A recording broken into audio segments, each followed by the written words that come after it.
very excited for this one because I've met both of you before, so it's very exciting to have a panel like this. And I think both of your brands are amazing. So we're going to be talking about building community, purpose and influence online. Can you both just tell me a little bit about yourselves, your brands, what you do? Got them. Jade, I'm the co-founder and creative director at Little Lies, which is a women's wear brand based in central Scotland. We create garments that are very much inspired by the 70s rock and roll music scene, but creating them in a way that's really wearable, easy to wear, versatile, and in an inclusive size range. Is that like a wee Scottish, isn't it? Yeah. My name's Jared. I am the CEO and founder of the Blankfaces, which is the first non-profit fashion brand aimed at ending homelessness by giving people a voice and a platform to tell their story. Amazing. I also didn't realise that you both are Scottish. Feel a bit left out now. Jade, starting with you. So Little Lies has built a very bold brand. I follow you on Instagram. It's one of my favourite accounts. How has being true to yourself shaped the community you've created? It's the whole point, really. I think, like, particularly in the fashion industry, like, there's so much of like, you should be this, you should be that, like trends, kind of people feeling that they should be something else. And for me, I just don't buy into that. Like, I don't identify with that. And so the brand was created, like, essentially it's my personality, which is a bit mental and scary when you see it there. And there's this whole like group of customers who are like, oh my God, like, I get that. But that is the whole point behind our brand. Like, without being authentically ourselves, the brand wouldn't exist. Like, it's literally the entire brand vision, aesthetic, message. It's the whole point and purpose. You are the brand. Love it. Jared, your brand leads with purpose. You obviously said you're not for profit. How do you communicate people over profit while still building a commercially sustainable business? So for me, I would say it's just about being transparent with our customers. Like, our customers are, like, without our customers and the people that we work with that are being homeless or are experiencing homelessness, we wouldn't have a brand. So we have to be true to them in the first place. And if we're not true to them, then we don't have a brand. So we really need to kind of push with the customers. When the customers come into the store, we need to kind of talk to them about the kind of all the different stories. And for us, it's about changing people's perceptions towards homelessness instead of throwing money at it. So we have to be true to that in the first place. Definitely.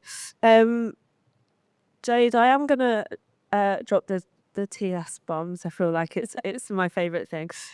So how do you keep your community engaged as the brand scales, without losing the intimacy and tone that made them love you in the first place? And what is one thing that would have made you scale pretty quick that happened? The thing that Molly is referring to is a year ago, Taylor Swift wore one of our dresses and things just went fucking mental. Like, it basically, the world blew up. Like, it was just our website, like, our traffic, the media, which is, it still, like, really baffles me that a person wearing a dress is news. But I think the fact that it was this bajillionaire wearing a £58 dress from a little Scottish brand that no one had heard of was what people liked about it. And so it went completely viral, and yes, we gained a lot of new customers. But the interesting thing was that when those people came to the site, only 50% of those people actually bought that dress. A lot of them were buying other stuff. So I think because Taylor Swift is aligned very much, like, her brand values and her personal values very much align with mine and the brand's. So her audience then were like, oh, okay, like, they actually care about what they're doing. They've got inclusive sizing. They've got a variety of models. Like, their stuff's actually made to be worn and loved forever. They then bought in, and then we kind of gained those customers, as opposed to it being like a one-off flash in the pan. They bought the dress and then never came back. So I think the authenticity to the brand, sticking to exactly what we are, like, if we hadn't been who we've been for the last 10 years, Taylor wouldn't have bought the dress in the first place. And so it's sticking true to that and not just kind of taking a moment and thinking, shit, let's make lots of dresses that Taylor Swift fans are going to like. Because then, like, it just doesn't have the same authenticity, and it doesn't have the longevity. So it's like really coming back to like, what is your why? Stick to that and just do it well, because as Dave Grohl once said, no one is you and that is your power. Taylor came back as well, didn't she? She did, yeah. Jared, how has storytelling around your community work helped build customer loyalty and emotional buy-in? So I think we've got kind of two different kind of customers. We've got the customers that love what we do, that they love the fact that we give back to, you know, to the homeless community and all the kind of stuff we do within the communities that we work within. And then we have the other ones, so the brand's kind of very balanced on the fact that it is a fashion brand. And it, first and foremost, I always said that we would be a fashion brand. We wouldn't be like and there's nothing bad about the big issue here, but like we didn't want it to be like a big issue of fashion where people just buy us because they feel sorry for buying the thing. So it was all about the kind of the seasonal colours had to be right, all that kind of stuff had to be right. But then we also had the customers that love us and see what we do in the community. I feel like customers, when they come into our store, see that more than when they shop online from us. But what we then see is that online shoppers are more we're repeat customers because they actually then see what we do within the community. So it's about kind of trying to be true to that and keeping opening up the conversation. So Jade, we spoke on a panel earlier about gathering feedback from your customers and how important it is. What are some of the unexpected moments or feedback from your community that have helped guide your direction? So that's an interesting one, because I love hearing from our customers and chatting to them, and there's a lot of them actually that have, you know, become such regular customers and are genuinely friends now that I ask them for their opinion on things. But one of the key things, like when I saw this question beforehand, one of the key things I remembered was, it must have been about 6 years ago, I realised there was a bunch of women that were getting in touch and saying that they felt that through pregnancy and through having their children, they'd kind of lost themselves, and then they found Little Lies, found the product, and then felt like they'd found themselves again. And it's a lot about that personal brand, like being true to yourself and just really embracing and being unapologetically yourself. And so as much as that kind of always been what I was doing, it hadn't been that conscious. And so realizing that that's what people had found and identified with and got from the brand, I was like, well, actually, we should be talking about that more. And so the more we talked about it, the more people were like, oh yeah, that really worked for me too. Or they find us and they're like, oh my God, I can just be myself. I don't have to follow trends. I can just buy the shit that I like.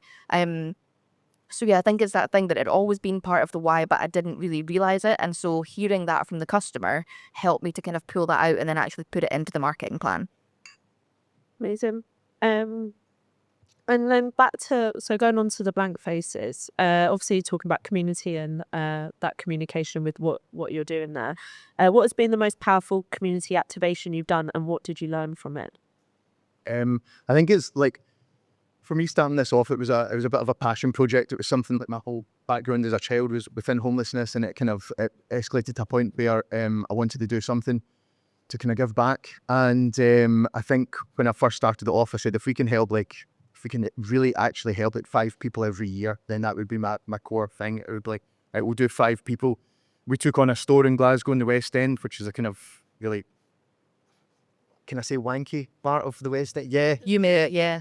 It's all kind of affluent and kind of all the kind of yummy mummies and all that, and all the private schools. So we opened up there, and what we did within the years, we were there for 4 years. What we did within that point is we opened up, we turned our back of house, which was our stock rooms and our fitting rooms, we turned that into a working food bank. We partnered up with restaurants and quite affluent restaurants in Glasgow as well, who we were subsidising them for hot meals every week. And we went from helping, I think it was about 10 people, to last year we were 1,800 people we had through the door that we actually helped and gave food to and all that kind of stuff. So it was big change. And what did I learn from it? That I'm not a food bank, that I know nothing about food banks, that I need to stop trying to fix the world and just kind of concentrate on one thing instead of just try to do everything.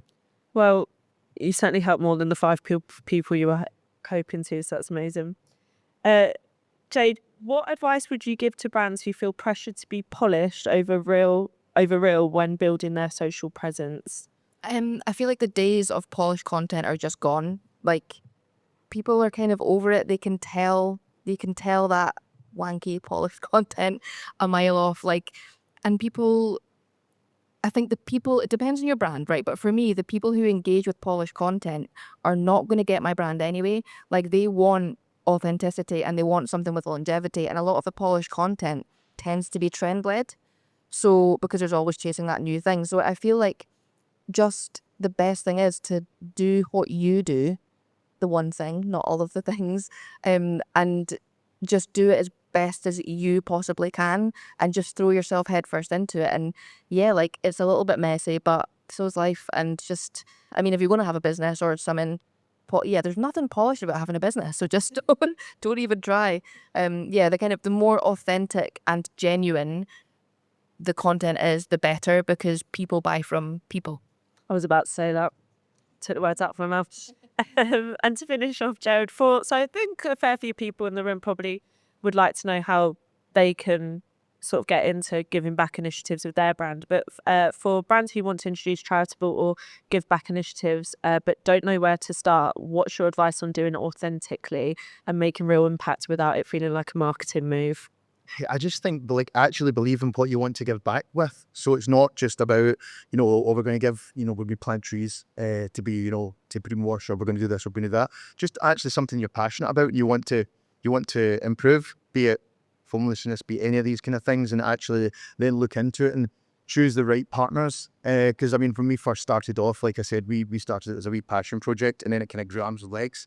But we kind of partnered up with, at the start, the wrong people, organizations that were making a lot of money, but then we didn't actually see what was happening, and homelessness was growing, and these companies and charities were making so much money, but we didn't see a change. So we kind of ditched them and then went to more kind of grassroots homeless charities that we started working with. And from there, you actually find the ones that are actually wanting to do the good things. So I would say there's a lot of trial and error into it, but just, believe in what you want to do and focus down that line. Yeah, definitely. I think when you build with purpose and lead with people, the community becomes one of your biggest growth engines. Sounds like what you've both done. Thank you guys so much for joining me. Thank you. What else?